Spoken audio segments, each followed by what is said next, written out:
Welcome back to North House Kenpo. Today we're going to be reviewing a technique called pinning the bear. It is the 7th technique on the year 1 material, and it consists of an offensive movement into a defensive posture. What I mean by that is you are actually amidst an altercation where you are swinging the weapon in such a way that could be construed as offensive. When I say that, though, we need to ask ourselves, why are we in this position in the first place? If I am advancing on my opponent and I am swinging my stick at them, it's a likelihood that there was a previous altercation to get me to this point. So whilst we start off in an offensive motion, right, and we are defending against a counter, right, we are still being defensive in our follow-up. Essentially, what's happening here is my opponent doesn't have a staff. Again, we could have been amidst an altercation or something, and I'm kind of joined to finish him off, right?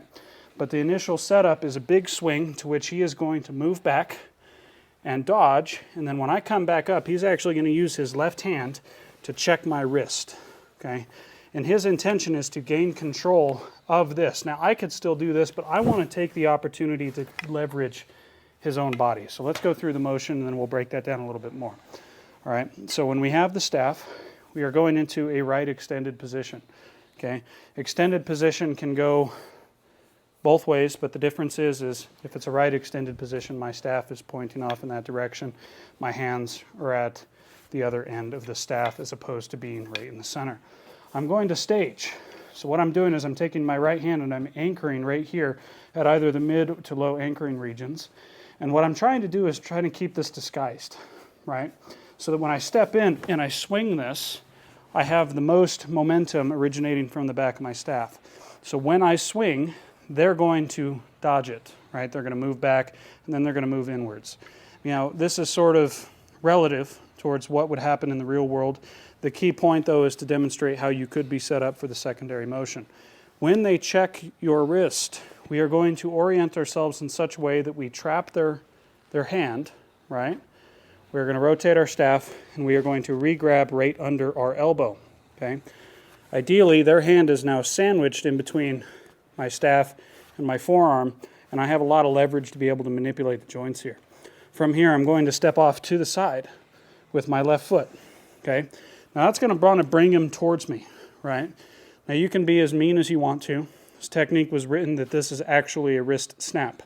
So we're breaking the wrist so that we can better manipulate our opponent. We want them to make it all the way over to about our right 45 if we were facing to our original 9 o'clock, okay? From here, once they're oriented properly, I'm going to shift into a reverse bow stance with my right foot, and I'm going to strike up into their chin, okay? This is setting me up for my final blow, which is a right punch strike, followed by a collapsing slam right onto their body, wherever they end up. The key is these two final strikes. This is more to say, stay down, right? So let's analyze this in complete nature, hands-on, right? So I swing, he moves, he checks me. Now again, I can get here, but if he has a hold of my wrist, this is going to be a little bit easier, right? Yeah. Now you can see it was kind of a fight to get there, but when I got there, he didn't like me so much. All I have to do is keep pressure here, and he will want to go wherever I want him, right? Now you saw that final strike kind of went up underneath. That's okay. I still have this strike here. If he's still upright, I can still drop this right down onto his neck, back, kidney, what have you, and finish out the technique, right? The key thing, though, go and put your wrist back here, Sure. is this control, right? It doesn't feel very good. And the moment, all it takes is 2 fingers of pressure. Look at my right hand. 2 fingers. I could easily turn this into a go down and stay there type motion. Oh.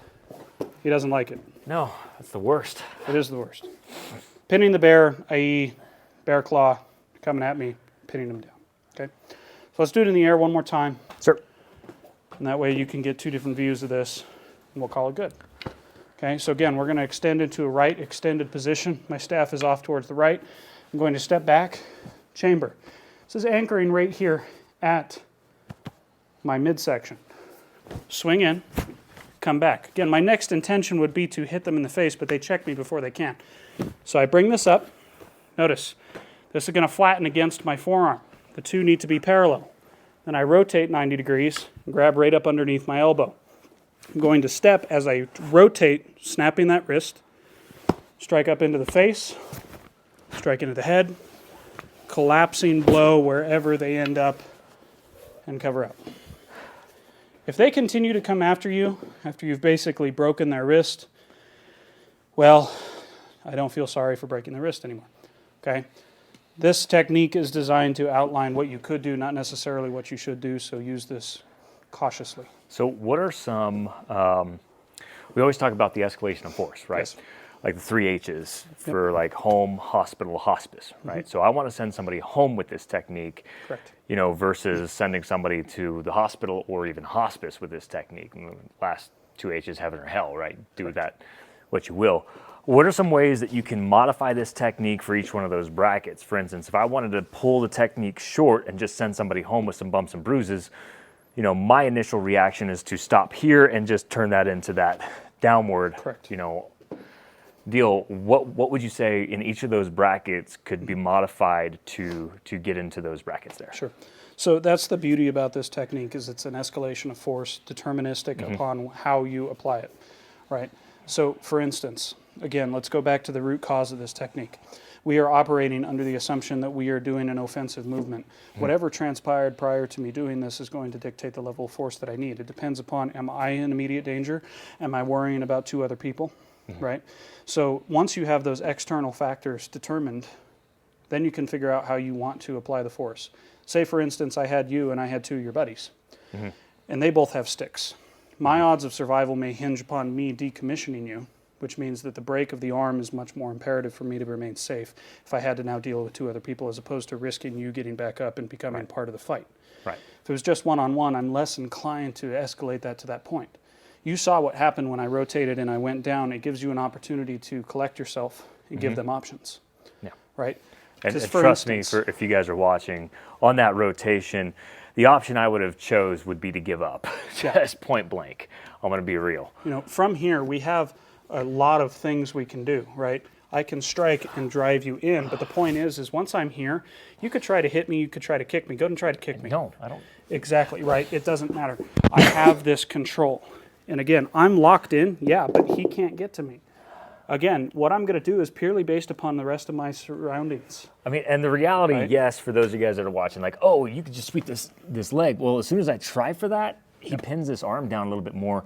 Even if I get a hold of it, I'm not gonna have the power to get there. Right. You take and you rotate that outwards like this. He could try to swing that away, right? But it doesn't matter. I'm just going to step on the outside of his arm. So I really do have a lot more control over this. Now, And let's that's take it where down. we're going to have like the Kenpo principle of canceling depth involved with your weapons program. So when we get in here, I'm not going to be able to throw that because I've got this canceled. Exactly. Right. Exactly. Cool. Now let's take it one step down in the escalation, right? When you have them here, right, assuming that you have control over them, they're not squirming around. Now, if they start squirming, they're making it harder on themselves because they're grinding this right into their knuckles, right? This is an opportunity for a secondary follow-up. I don't have to break their jaw. I don't have to break their skull. I don't have to break their wrist. I could collapse that leg, right? I could move straight into those strikes. It's very dependent, right? This wrist grab is to demonstrate the retention aspect of this technique, right? The entirety of the motion is subjective. You can tweak different follow-ups from the point of contact to suit your needs, right? The easiest way to utilize this and be beneficial across all realms is to just give them the option. Communicate to your aggressor, right? Let's talk about it from an external perspective of like what you see in law enforcement, right? Now, we're not going to get into anything that could be deemed controversial, but what are they always doing? They are communicating with the assailant or the aggressor or whoever is, trying to do something that is not, acceptable. They are communicating with them 100%. You need to do the same thing. If I have to take a weapon and defend myself, I am going to be very communicative, right? I'm going to be talking to you. It's twofold. I'm overwhelming your senses, right? Very much so. I'm crushing your wrist while I'm talking to you. You're not processing what you're going to do to me. You're processing, how do I escape the situation that I'm in?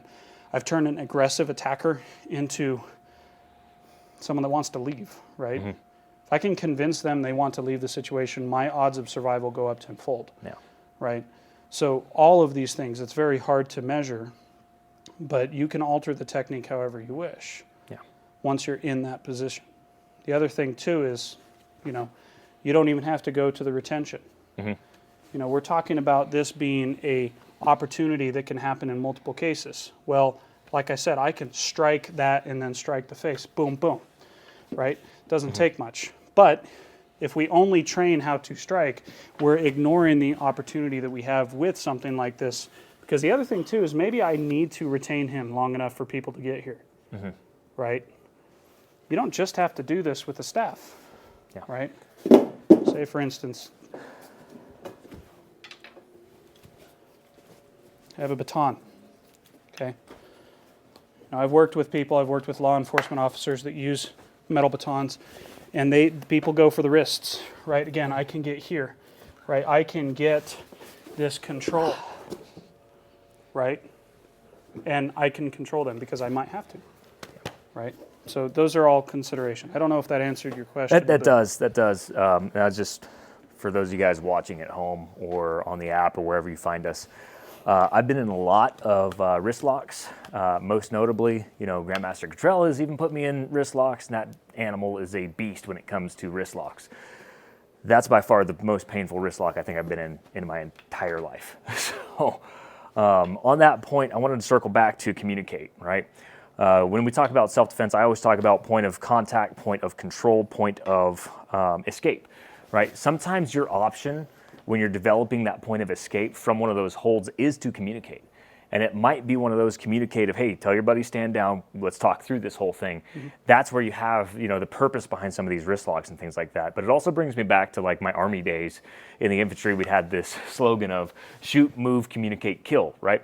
So your first, line of defense right there, shoot, then move, and then you're communicating. You're communicating with your team. But in the law enforcement or self-defense aspect of things, you're communicating with your aggressor, right? You're making the intentions known, and that is so vital for anybody that's looking at this system from a self-defense standpoint, as well as literally just kind of any other idea that you're poking your head in here for. So, if you're going to use this for an aggressive outlet, probably isn't the place for you, because we're going to be putting a lot of philosophy into self-defense and how do we apply this to self-defense. Well, let's analyze that from one more perspective. Sure. Okay. So say for instance, you go and you take a basic self-defense course, and then you go and you escalate that up to taking like an actual security course centered around baton. There's various levels of security certification. You have level 1, 2, and 3, and each of those encompass a different tool in your arsenal, leading all the way up to an open carry handgun. When you're using an ASP or a metal baton, typically in order to remain within the legal confines of what you're allowed to do in any position, legs and arms, and there's a reason for that. If I take a metal baton to someone's head, they're probably not walking away at all, right? So one could argue that, when I come up and I strike and he grabs my wrist and I break this wrist, right, and that de-escalates the conflict, well, we could argue that is already more humane, that is already a safer bet for the longevity of the aggressor than it is just clocking them and being done. And I can tell you right now, if that hurts with a baton, it's 10 times amplified with a staff. Yeah. Right? So it's one of those things you got to ask yourself that question. Are you going to commit to the action? You've got mechanical advantage and fulcrum and leverage and all these things that are playing into the physics of it. Exactly. So. And if you're like me, 16 surgeries, one of which being a major abdominal, and running is not your thing, this becomes even more imperative to understand how to control your scenario, because your exit strategy may be less available to you, right? So, awesome. Well, let's run the technique one more time, Sounds and then we'll close it up. Cool deal. All right. So, again, reviewing. We're in an extended position. Again, I want to create distance. Step back. Swing. Okay, they miss. They catch us up on the roundabout, so they grab our wrist. Pin. Step in, break, strike up to the face, strike to the head, and collapsing blow wherever they end up into a cover. Cool deal? And that was pinning the bear.